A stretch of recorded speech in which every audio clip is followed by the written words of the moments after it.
सबसे पहले जब प्रार्थना में बैठो, गैर भाषा में बातें करो। लगातार आपको टॉपिक भी परमेश्वर देगा और आपको अंदर से एक ताकत, एक स्पिरिचुअल, एक हियाव, एक हौसला, एक फायर परमेश्वर देगा।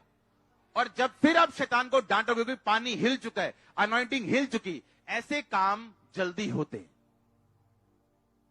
वही पानी है, वही मरीज है, पहले उतरे तो कोई हीलिंग नहीं, लेकिन हिलने के बाद उतरे तो हीलिंग है। वही प्रेयर जब आप गैर भाषा में करते हैं, आपका स्पिरिचुअल इंजन स्टार्ट होता है, गर्म होता है। मैं ऐसे आपको समझा सकता हूं। अगर आप देखें ना ओलंपिक में या किसी खेल में कि एक बंदा 200 किलो भार उठाता है, हाँ, पिछले महीने वो 225 किलो उठाया और वो सक्सेस हो गया। इस महीने 215 के बाद उससे उठाया नहीं गया। ऐसा होता है ना? क्यों? वही बंदा है, अब अटेम्प्ट 225 का पूरा नहीं हुआ, लेकिन पिछले महीने कर लिया था। ये सेम स्पिरिट में स्पिरिचुअल लाइफ लो है, ध्यान टीवी की तरफ ज्यादा है, मोबाइल की तरफ ज्यादा है, अब वो काम हो नहीं रहा। जैसे गैर भाषा में एंट्री होती, प्रार्थना में एंट्री होती, वो स्पिरिचुअल स्ट्रेंथ फिर से आपको मिलती और अब आप हिट मारते हो। वो लगता है, कितने समझ रहे हैं भाई? ये स्पिरिचुअल लाइन फिजिकल लाइन से ज्यादा असली है। उनका अटेम्प्ट पिछले महीने का जो सक्सेस था, अगले महीने फेल हो सकता है, क्योंकि उनको मेंटेनेंस की जरूरत है, अपनी बॉडी को मेंटेन, अपनी स्ट्रेंथ को मेंटेन करने की। उसी तरह से परमेश्वर कहता है, क्या तुम नहीं जानते, तुमको भी अपनी आत्मिक स्ट्रेंथ को मेंटेन करना पड़ेगा। हालेलुया। तुमको मेंटेन नहीं करोगे उसको, तो नेक्स्ट अटेम्प्ट में तुम फेल होगे, तुम्हें फिर तैयारी करनी पड़ेगी।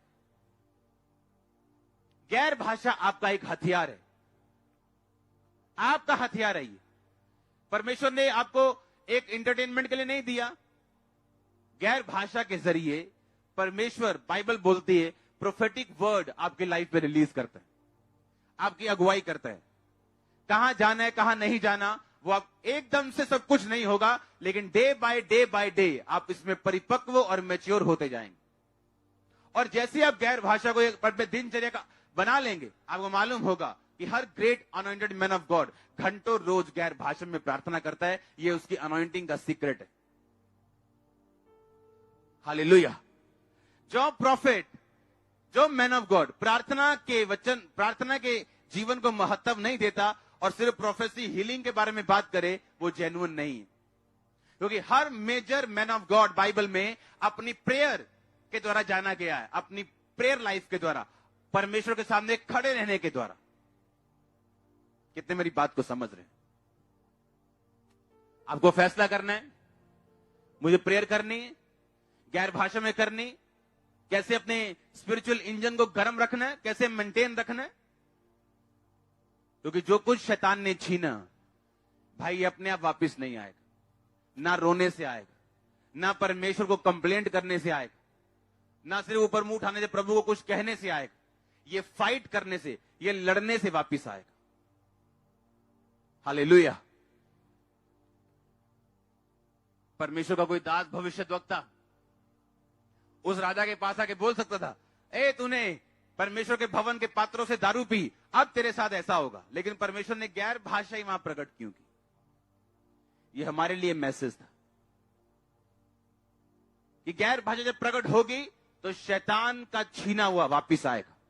मैं आपके बच्चे वापिस आते देख रहा हूं। यस, वेरी सून, आपकी एक्सपेक्टेशन से पहले वापिस आ रहे आपके बेबीज। आप जानते हैं इस बात को क्यों? क्योंकि परमेश्वर प्रॉफिट्स की तरफ बात करता था, राजाओं को बोलता था, राजा तेरे साथ ऐसा होगा, अब तुम मर जाएगा, अब तेरे साथ ये होगा, तू बीमार हो जाएगा। लेकिन इस बार, इस टाइम परमेश्वर ने गैर भाषा को प्रकट किया और उसे समझने की ताकत डैनियल के पास थी। और डैनियल जो था, राज्य में एक ऊंचा स्थान रख, आप बोल सकते हो वो होम मिनिस्टर था, गृह मंत्री था।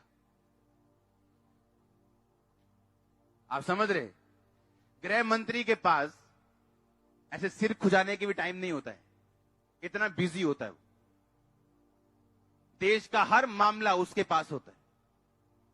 आप समझ रहे कि नहीं? पर बाइबल कहती है दानियेल उस पोजीशन पे रह के भी दिन में 3 बार अपने कमरे में जाके प्रार्थना करता था।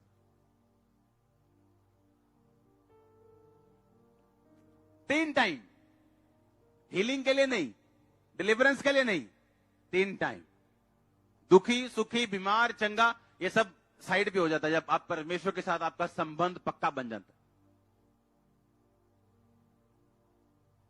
उस लेवल पे जाके अगर वो प्रेयर मेंटेन कर सकता है तो आप क्यों नहीं कर सकते?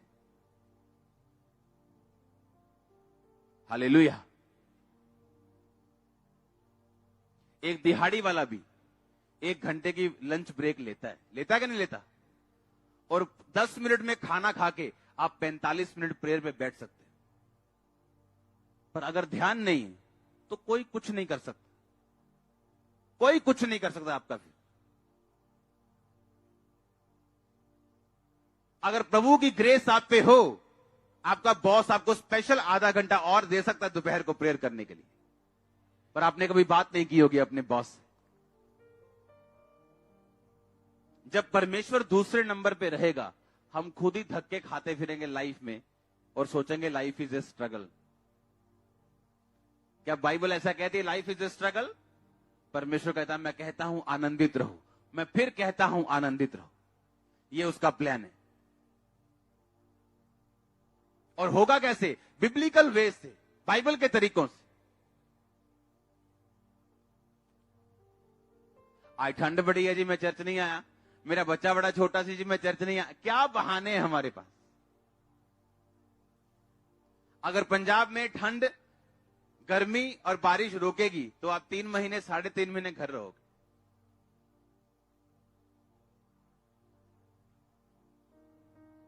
शैतान ने हर जगह अलग रुकावट दी। फॉरेन के लोगों को काम में बिजी रखा है, कईयों को बारिश में बिजी रखा है, कईयों को ठंड में बिजी रखा है, कई खाम वैसे ही बिजी हैं, फोन में बिजी है, टिकटॉक पे। आमीन। हमें दिमाग लगाना है कि मैं किसके लिए पैदा हुआ हूं, मेरा होमवर्क क्या है, उसे पूरा करने के लिए मुझे आत्मिक रीति के साथ करना पड़ेगा। इसमें शरीर का कोई मसला नहीं। हालेलुया। और जब होमवर्क पूरा होगा, उसके पीछे ब्लेसिंग छुपी जो आप चाहते हो। ऐसा नहीं हो सकता कि आपकी ब्लेसिंग ना आपको मिले अगर आपका होमवर्क पूरा हो। आमीन।